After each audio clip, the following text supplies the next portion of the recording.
रिजवी जी, जो आप बात कह रहे थे वो आप कह रहे थे जूनागढ़ वाले मसले पर, लेकिन यहाँ पर दो मसले हैं। एक भोपाल का कालियासोत वाला मामला जहाँ पर मजार को हटाया गया जो अवैध तरीके से थी, और यहाँ पर दूसरा मामला है गुजरात के जूनागढ़ का। लेकिन सर सवाल यहाँ पर यह है कि अगर अवैध और वैध के बीच में मसला कहीं फंसता है तो भीड़ का उग्र होना क्या जायज ठहराया जा सकता है? मैं सीधे सीधे रुक करना चाहती हूँ। हमारे साथ धर्मगुरु जुड़े हुए हैं। सर, धर्म तो बताता है कि आप विनम्र हो, लेकिन भड़काना अगर कोई बात सिखा रही है तो ये तो बहुत ही अलग ही संदेश दे रहा है। जी देखिए एंकर मैडम, आपको आश्चर्य होगा कि मजार एक इस्लामिक धार्मिक स्थान है, लेकिन इन धार्मिक स्थान मजारों को लेकर के इतना बाजारीकरण और पॉलिटिक्स हो रही है कि जगह जगह पर मजार बना दिए गए हैं। आज यदि आप भारत की बात करते हैं तो पाकिस्तान से भी ज़्यादा मजार भारत में हैं, लेकिन उन राजनीतिक पार्टियों को ये समझना पड़ेगा जिन्होंने मुसलमानों को गुमराह किया मजारों के बहाने पर अपनी वोट लेने के लिए, उन पार्टियों को समझना पड़ेगा अब मजार तो रहेंगी नहीं भारत में। हाँ, जो अवैध मजार है, मैं अवैध की बात कर रहा हूँ, जो वैध हैं उनको तो कोई समस्या ही नहीं है। जो अवैध मजार हैं वो तो इस देश में रहेंगी नहीं, वो राजनीतिक पार्टियां भी जाती हुई नजर आ रही हैं जो मजार के बहाने उस मुसलमानों को बहका करके वोट लेती रही हैं, और ये मुसलमान भाई उनके बहकावे में आते रहे हैं। अब ये समझने की बात है कि अगर आप उत्तराखंड की बात करें, उत्तराखंड में वन विभाग में 325 धार्मिक स्थान थे और उन 325 में 294 मजार हैं। वो मजार नहीं है, केवल ढांचा है। सर्वे में पाया गया कि वहां पर किसी भी धार्मिक सूफी संत इत्यादि का कोई संस्कार नहीं किया गया। मजार वहां बनाई जाती थी जहां इस्लामिक धर्म गुरुओं का शरीर परित्याग होता था। केवल वहां पर ढांचे को बनाकर उन संत महापुरुषों के ऊपर भी कलंक लगाया जा रहा है। ढांचा बना करके केवल उसका बाजारीकरण किया जा रहा है, और अब ये तक चलने जैसे राजकुमार शास्त्री जी बोल रहे हैं, बात तो यही है ना कि अगर कोई टूरिस्ट स्पॉट है, भोपाल के कालियासोत की मैं बात करूं, टूरिस्ट स्पॉट है, वहां जंगल में अचानक से बड़ी तेजी से मज़ारें बन जाती हैं, तो ये सीधे सीधे क्या किसी रणनीति का हिस्सा है? इस नजर से अगर देखा जाए तो कितना सही और वाजिब नजर आता है आपको? मैडम, इसके ऊपर जो है मुझे राजनीति घेरने की राजनीति है। आप अपने काम पे, आपका नाम सैयद जवाद नहीं है। सैयद जवाद जी को जवाब देने दीजिए।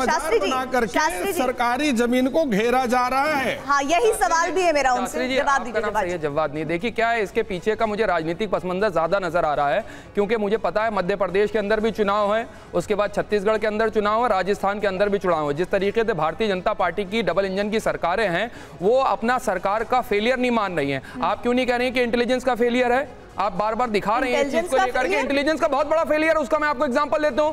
ये सरकारों की जिम्मेदारी होना चाहिए कि बार बार चीजों, अरे आप बीच में मत बोलिए please, allow me to speak for at least 30 second. ये देखिए सरकारों का बहुत बड़ा इंटेलिजेंस फेलियर है। अपना कोई कर्तव्य बनता है। सर मैं बोल लूं, मैं बीच में बोला, जिम्मेदारी मैं बीच में बोला आपके कि सरकारी जमीन मैं आपके बीच में बोला, मैं आपके बीच में बोला तू मैं करवानी है या बात रखनी है? अगर तू मैं करवानी है तो आप कर लीजिए, मैं आपके बीच में नहीं बोला। ये तरीका है, जवाब देने दीजिए। आप बीच में बोलेंगे, मैं आपको फिर बोलने दूंगा, आपको लग रहा है। देखिए क्या है इसके पीछे षड्यंत्र है, साफ सीधी की बात है। हिंदू मुसलमान करके किस तरीके से ध्रुवीकरण करा जाएगा, और हिंदी पट्टी के अंदर जैसे जैसे चुनाव आएगा भारतीय जनता पार्टी को हमेशा हिंदू और मुस्लिम करके डिवाइड एंड रूल की वही पॉलिटिक्स करके चुनाव के अंदर एज हासिल होता है। इससे पहले भी कर्नाटक चुनाव के अंदर ये कोशिश करने की कोशिश करी गई, इससे पहले भी हमने देखा, और कहां पर नहीं करने की कोशिश करी गई। लेकिन सरकार किसकी है, जवाबदेही किसकी होगी, कोई लेने को तैयार नहीं। डबल इंजन की सरकार है, कितने साल, 28-29 साल तो भाजपा की सरकार गुजरात के अंदर है, जवाबदेही किसकी बनेगी? नहीं देना चाहते। क्यों? क्योंकि एक पॉलिटिकल नैरेटिव है। हिंदू मुसलमान करके मणिपुर पे जवाब नहीं देंगे। हार्ड स्क्रीन चलाई गंगे की, मणिपुर के ऊपर क्यों नहीं दे रहे जवाब? मणिपुर के ऊपर कोई भी भारतीय जनता पार्टी का एक भी प्रवक्ता आकर के जवाब देने के लिए तैयार नहीं है। ये जो आप कह रहे हैं ना इंटेलिजेंस का फेलियर, मणिपुर उन सवालों को जो मैंने चर्चा में उठाए के ऊपर भी बात नहीं कर, मणिपुर के ऊपर आपने 6 स्क्रीन चलाई है। मेरी बात सुनिए, मणिपुर के अंदर आप फेलियर कह के आप उन सारी बातों को नकार रहे हैं, आप उन सारी बातों को नकार रहे हैं जो हम सवाल उठा रहे हैं। और ये सवाल TV9 भारतवर्ष नहीं उठा रहा, ये सवाल हर वो आदमी उठा रहा है जो इस वक्त इन मजारों पर होती हुई कार्रवाई को देख रहा है और वो कह रहा है छत्तीसगढ़ में चुनाव टका के कितने भी लोग उनके लिए बैटिंग आकर के जीतने वाले नहीं है और 2024 में भी जीतेंगे। हिंदू मुसलमान की मुझे तो लगा कि आप राजनीतिक विश्लेषक हैं। एक सेकंड शास्त्री जी रुकिए एक मिनट, मुझे तो लगा कि आप राजनीतिक विश्लेषक हैं, लेकिन ऐसा लग रहा है आपकी बातों से कि आप किसी पॉलिटिकल आइडियोलॉजी से बहुत ज्यादा इन्फ्लुएंस्ड हैं। लेकिन मेरी बात सुनिए, सब्र कीजिए, अब मुझे सर्टिफिकेट मत दीजिए, सुनिए तो सही। ये कहूंगा कि भाजपा के पिच पे आकर के बहुत से पत्रकार भी खेलते हैं, क्या करेंगे उनके लिए? भाजपा के लिए ग्राउंड बनाते हैं, बहुत से पत्रकार भाजपा की तरफ से बोल रहे हैं, भारतीय जनता पार्टी के स्पोक्सपर्सन हो गए क्या? इंटेलिजेंस का फेलियर बता रहे हैं, नहीं है सरकार, उनकी जवाबदेही किसकी बनेगी? इंटेलिजेंस का फेलियर बता रहे हैं, मुद्दा नहीं है, स्टेट सरकार का फेलियर नहीं, कहीं पर दंगा होना। आपकी ऑडियो डाउन है, आपकी आवाज नहीं आ रही है, बारी डॉक्टर प्रवेश जी की है। डॉक्टर प्रवेश जी, कर दीजिए आप। डॉक्टर प्रवेश जी, देखिए मैं तो स्पष्ट ये कह रहा हूँ, अगर अवैध निर्माण करेंगे तो टूटेगा और सरकार की जिम्मेदारी है कि उसको तोड़े। वो कह रहे हैं इंटेलिजेंस का फेलियर है। ये जूनागढ़ जो है वहाँ बहुत सारे आश्रम है, संतों की भूमि है। उन आश्रमों को, उन संतों को भी नोटिस दिया गया वहाँ की नगर पालिका के द्वारा, और जहाँ पर भी थोड़ी सी भी त्रुटि पाई गई, हिंदू समाज के लोगों ने, हिंदू समाज के आश्रमों के जो मालिक थे, जो संत थे, उन्होंने उसको तोड़ा है।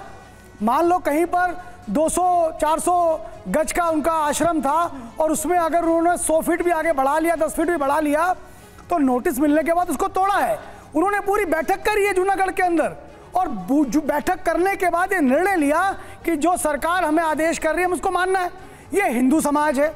वहीं मुस्लिम समाज के बारे में सुन लीजिए कि जहां आपको ये कहा गया कि साहब ये आपका जो निर्माण है, अगर आप कहते हैं कि ये वैध है, मतलब ये अवैध नहीं है, आप उसका प्रमाण दीजिए। आश्रमों के मालिकों ने, उसके प्रबंधकों ने तो दिया, आप भी देते, आपने नहीं दिया। आपको 14 तारीख तक का समय दिया गया।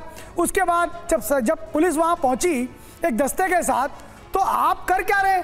आप पुलिस पर हमला कर रहे हैं। अच्छा, पुलिस ही नहीं, वहां से एक बस गुजर रही थी, उस बस के अंदर वहां के नागरिक, गुजरात के लोग बैठे हुए हैं, उस बस पर पथराव करना शुरू कर दिया।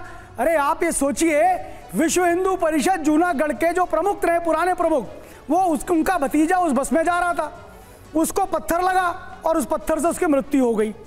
ये है, ये क्या यही सिखाया जाता है क्या इस्लाम के अंदर? क्या यही मुस्लिम समाज को पढ़ाया सिखाया जाता है कि आप इकट्ठे होइए और भीड़ बन करके और आप हमला करिए?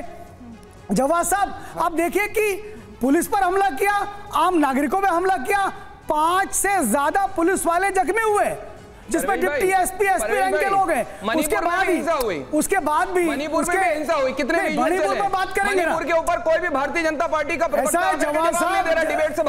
साहब, हम क्या जिम्मेदारी वहां पर भी, मणिपुर पर भी बात करेंगे। तशद्दुद हो उसकी मैं मजम्मत करता हूँ, कहीं नहीं होना चाहिए, उसकी मैं मजम्मत करता हूँ, लेकिन ये बताइए क्या प्रदेश सरकार की जिम्मेदारी नहीं है? सरकारों की जिम्मेदारी, अपनी जिम्मेदारी क्यों?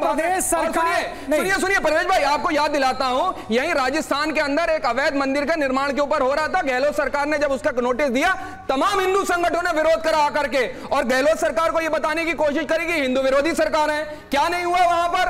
आपको पता है ना, याद होगा, और टीवी चैनल वाले भूलते नहीं। गुजरात के बारे में बता देता हूं, सुनिए, मैंने कहा आपको, मैंने कहा आपको सरकार की, जहां पर शूट करेगा वहां पर जूनागढ़ से पहले द्वारिका में भी ऐसा हुआ, आया ही नहीं है। सुनिए, आपकी सरकार कहीं और होगी, आप सुनना नहीं चाहते, आप सुनना नहीं चाहते, जवाब साहब आप सुनना नहीं चाहते। सुनिए भाई,